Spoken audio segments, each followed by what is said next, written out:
Джамал, 14-летний чернокожий мальчик, жил в скромном районе со своей матерью-одиночкой. Их маленький дом, хотя и был скромным, был наполнен теплом и любовью. Джамал был известен в округе своей добротой и замечательным мастерством в ремонте вещей. С юных лет он проявлял невероятные способности к электронике и ремонту. Талант, унаследованный им от своего покойного отца. Несмотря на финансовые трудности, жизнерадостное поведение Джамала и его готовность помогать другим сделали его любимой фигурой в обществе. По соседству жила миссис Томпсон, пожилая белая женщина, которой было далеко за 70. Ее дом, хотя и содержался в хорошем состоянии, был наполнен отголосками прошлого. После смерти мужа миссис Томпсон жила одна, и одиночество делало ее все более замкнутой и сварливой. Ее единственным постоянным спутником был телевизор, который обеспечивал ей некоторое подобие связи с внешним миром. Миссис Томпсон стала замкнутой, предпочитая держаться особняком и редко общаясь со своими соседями. Ее общение часто было резким, и она стала известна своим холодным поведением, что резко контрастировало с теплым и дружелюбным характером Джамала. Эти два дома, разделенные лишь тонкой стеной, почти не общались друг с другом. Джамал иногда видел миссис Томпсон через ее окно, но их обмены были краткими и в основном ограничивались вежливыми кивками. Джамал слышал от своей матери истории о прошлом миссис Томпсон, и хотя он сочувствовал ее одиночеству, он уважал ее стремление к уединению. Для миссис Томпсон Джамал был просто еще одним соседским ребенком, которого она едва замечала в своей повседневной жизни. Жизнь продолжалась в своем обычном ритме. Джамал помогал матери по дому и занимался мелкими ремонтными работами, в то время как миссис Томпсон проводила дни в тихой компании своего телевизора. Казалось, что между ними установилось тихое напряжение, пока неожиданное событие не сблизило их самым неожиданным образом. Однажды холодным днем, когда Джамал шел домой из школы, он заметил мерцающий свет, исходящий из дома миссис Томпсон. Знакомого гула телевизора, к которому он уже привык, не было слышно. Выглянув в окно, он увидел миссис Томпсон, которая сидела в своем кресле и смотрела на пустой экран с выражением разочарования и печали на лице. Джамал почувствовал укол беспокойства.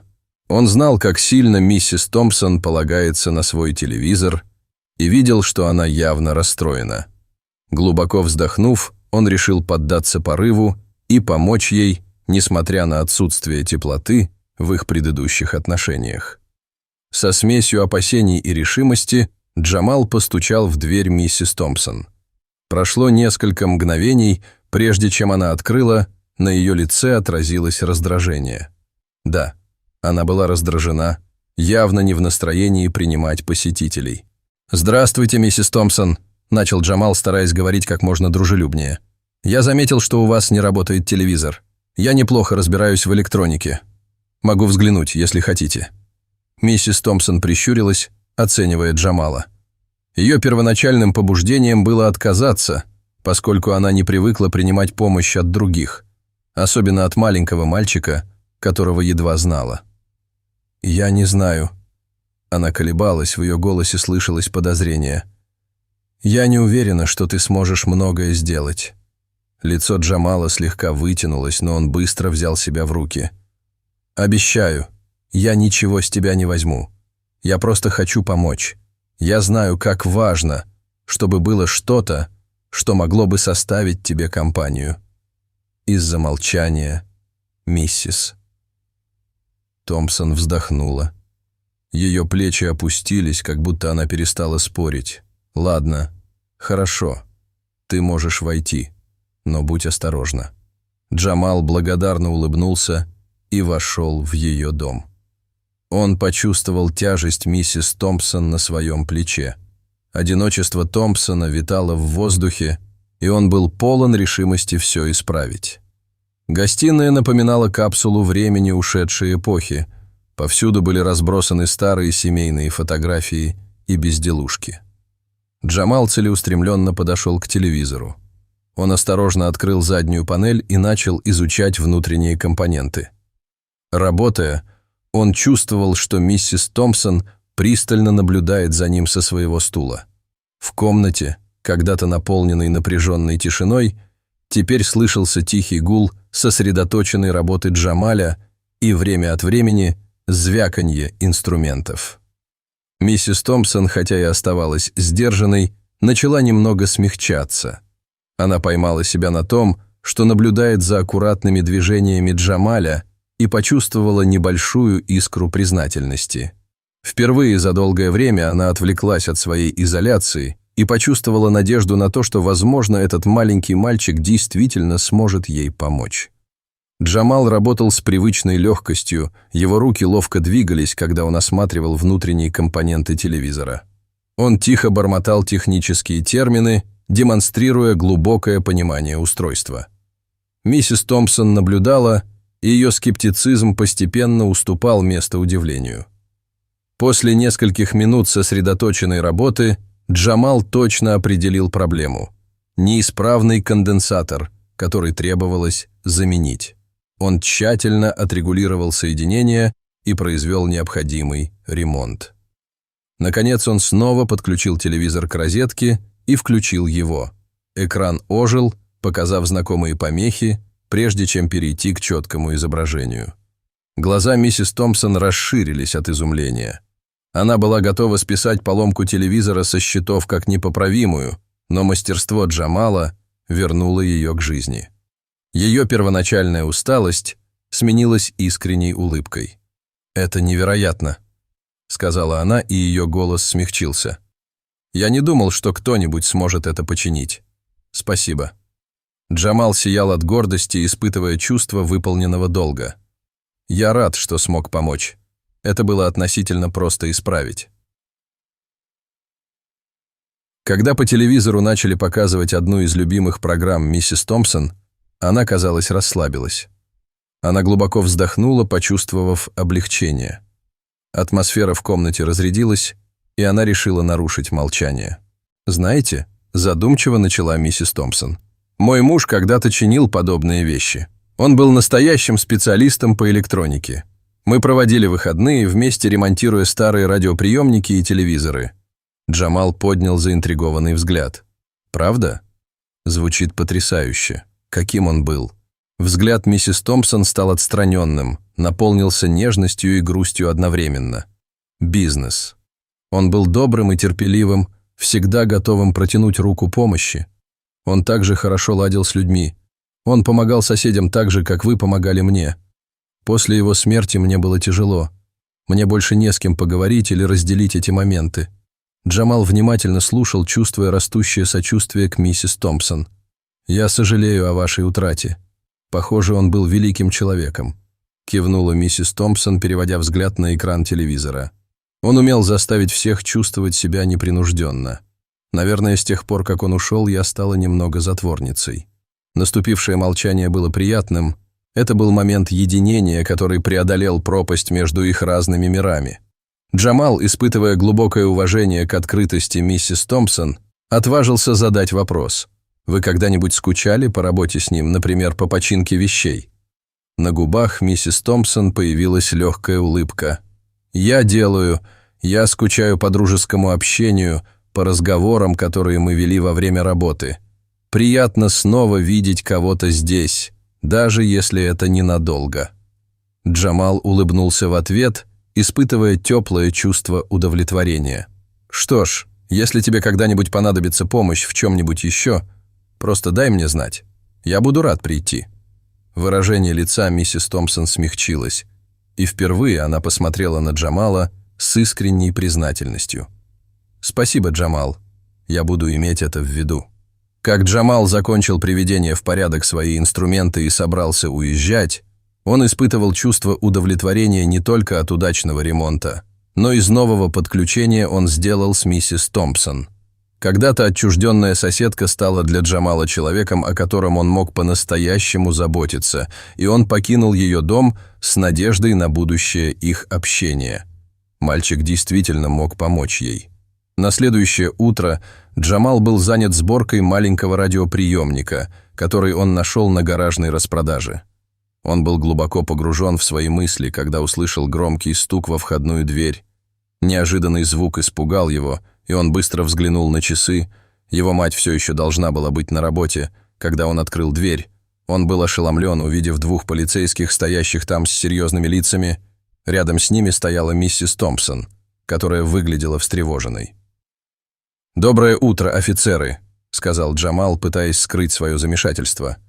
«Могу я вам чем-то помочь?» — заговорил один из офицеров, высокий мужчина со строгим лицом. «Мы получили сообщение о возможной краже. Миссис Томпсон намекнула, что из ее дома, возможно, пропало что-то ценное, и назвала вас в качестве подозреваемого. Сердце Джамала упало, и он почувствовал холодок страха. Он повернулся к миссис Томпсон, надеясь понять, что происходит. Ее глаза были опущены, избегая его взгляда. «Миссис Томпсон, что происходит?» — спросил Джамал. Его голос слегка дрожал. «Я только помог починить ваш телевизор. Я ничего не брал». Миссис Томпсон подняла голову, на ее лице отразилось противоречие. «Я не хотела, чтобы до этого дошло», — сказала она дрожащим голосом. «Я заметила, что из моего дома пропала ценная семейная реликвия после того, как вы ушли. Я не знаю, забрали ли вы ее, или она пропала каким-то другим образом, но я должна была сообщить об этом». Офицеры обменялись взглядами, и напряжение в зале усилилось. Воздух сгустился. Услышав шум, в дверях появилась мать Джамаля. На ее лице отразилось беспокойство Джамаля, когда она шагнула вперед, пытаясь защитить своего сына. «Это ошибка», — твердо сказала она. «Джамал никогда бы ничего не украл. Он хороший мальчик, просто пытается помочь». Один из полицейских сочувственно кивнул, но остался непреклонен. «Нам нужно задать несколько вопросов и провести тщательный обыск. Пожалуйста, поймите, что это стандартная процедура». Джамал стоял, ощущая смесь паники и предательства. Он не мог поверить, что миссис Томпсон, которой он пытался помочь, обвинит его в воровстве. Начали собираться соседи, перешептываясь между собой и бросая осуждающие взгляды на Джамала. Когда полицейские начали обыск в доме Джамала, его мать попыталась успокоить его, но Джамал был в смятении. Доверие, которое он приобрел к миссис Томпсон, казалось, рушилось у него на глазах. Он хотел бы понять, почему она так поступила с ним. В результате обыска в доме Джамаля не было обнаружено никаких следов похищенных вещей. Полицейские, хотя и были по-прежнему серьезны, заверили его, что проверят любые версии, и пообещали связаться. После того, как полицейские ушли, по району пробежал гул предположений и перешептываний. Джамал и его мать стояли на крыльце своего дома, оба ощущая боль от обвинений. Джамал посмотрел на дом миссис Томпсон, где она стояла у окна с непроницаемым выражением лица. Он испытал глубокое разочарование и обиду. Он был добр к ней, но теперь ему пришлось бороться с чувством предательства. Его мать успокаивающе положила руку ему на плечо. «Мы справимся с этим», — сказала она, пытаясь подбодрить его. «Ты знаешь правду, и это самое главное». Джамал кивнул, пытаясь избавиться от боли и замешательства. Он надеялся, что каким-то образом все прояснится, и доверие, которое он питал к миссис Томпсон, будет восстановлено. Шли дни, тяжесть обвинений начала спадать, но напряженность в округе все еще сохранялась. Джамал и его мать занимались своими обычными делами, но тень недоверия, брошенная миссис действия Томпсона, приобрели большое значение. Инцидент повлиял не только на их чувство безопасности, он поколебал мнение о них в обществе. Однажды вечером, когда солнце садилось за горизонт и уличные фонари зажглись, миссис Томпсон подошла к дому Джамала. Ее шаги были неуверенными, а на лице застыло выражение глубокого раскаяния. Джамал и его мать стояли на крыльце, и их разговор был прерван чьими-то приближающимися шагами. Миссис Томпсон, мать Джамала, поприветствовала ее натянутой улыбкой. «Что привело вас сюда?» Миссис Томпсон глубоко вздохнула, ее глаза наполнились печалью и решимостью. «Я должна вам обоим все объяснить и извиниться», начала она ровным, но переполненным эмоциями голосом. «Я никогда не хотела, чтобы все зашло так далеко.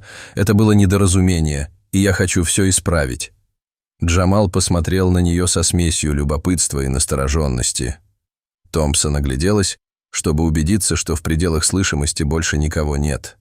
Я на самом деле не думала, что Джамал что-то украл.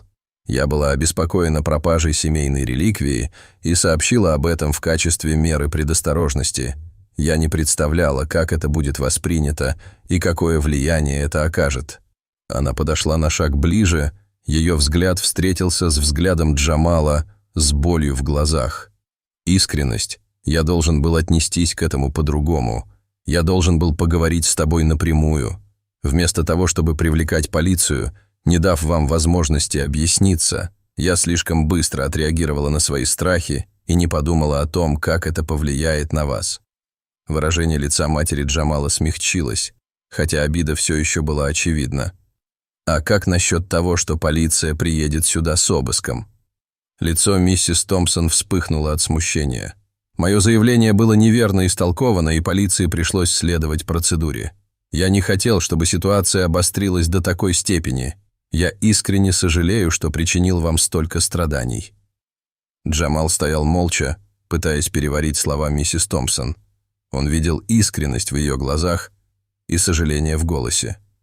«Я ценю, что вы пришли все объяснить», — сказал он наконец. «Это была тяжелая ситуация, и мне было очень больно, когда меня так обвиняли, но я надеюсь, что мы сможем преодолеть это».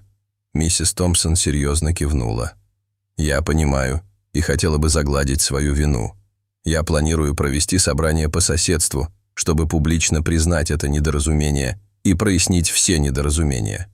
Я хочу, чтобы все знали о вашей честности и помощи, которую вы оказали». Мать Джамала одобрительно кивнула. «Это очень любезно с вашей стороны. Мы будем там». На следующей неделе миссис Томпсон организовала небольшое собрание соседей. Когда все собрались у нее на заднем дворе, она взяла микрофон и обратилась ко всем с такой искренностью, что привлекла их внимание. «Спасибо всем вам за то, что пришли», — начала миссис Томпсон. «Я хочу публично извиниться за замешательство и беспокойство, вызванные недавними событиями. Это была ошибка с моей стороны, и я глубоко сожалею, что не справилась с ней должным образом. Джамал всегда был отзывчивым и честным молодым человеком, и я благодарен ему за готовность помочь мне». Джамал стоял в толпе. Рядом с ним была его мать. Пока миссис Томпсон говорила, он заметил, что соседи понимающе перешептываются и одобрительно кивают. Тяжесть последних нескольких дней, казалось, немного спала по мере того, как миссис Томпсон продолжала обращаться к сообществу. «Я надеюсь, что это даст нам шанс собраться вместе и поддержать друг друга», заключила миссис Томпсон. «Давайте сосредоточимся на укреплении доверия и доброты в нашем районе. Джамал, я искренне сожалею о причиненном беспокойстве и недоразумении». Джамал благодарно улыбнулся, когда толпа зааплодировала. Облегчение было ощутимым, и он вновь почувствовал себя частью общества. Его мать сжала его плечо, в ее глазах светились гордость и благодарность. Когда вечер подошел к концу и гости начали расходиться, Джамал и миссис Томпсон обменялись теплым рукопожатием. Прежнее напряжение сменилось чувством надежды на примирение. «Спасибо вам за все», — тихо сказал Джамал. Миссис Томпсон улыбнулась, и на ее лице отразилось искреннее облегчение. «Спасибо за понимание». Когда Джамал и его мать шли домой, атмосфера в доме стала светлее. Они пережили бурю непонимания, но также нашли способ восстановить доверие и доброту, которые отличали их сообщество. Когда Джамал и его мать возвращались домой в мягком свете уличных фонарей, к ним вернулось чувство надежды и сопричастности. Коллективное понимание соседей и искренние извинения миссис Томпсон проложили путь к исцелению. Этот инцидент стал испытанием на стойкость, но также укрепил ценность доверия, открытого общения и сострадания. Эта история служит напоминанием о том, что недоразумения могут быстро обостряться, но честный и чуткий подход к ним может привести к разрешению и примирению. Важно подходить к конфликтам с открытым умом и сердцем и помнить, что все совершают ошибки. Если вам понравилась эта история и вы сочли ее содержательной, не забудьте поставить лайк, поделиться им и подписаться на другие интересные материалы. Ваша поддержка помогает нам продолжать делиться ценными историями и уроками. Спасибо вам за то, что вы являетесь частью нашего сообщества.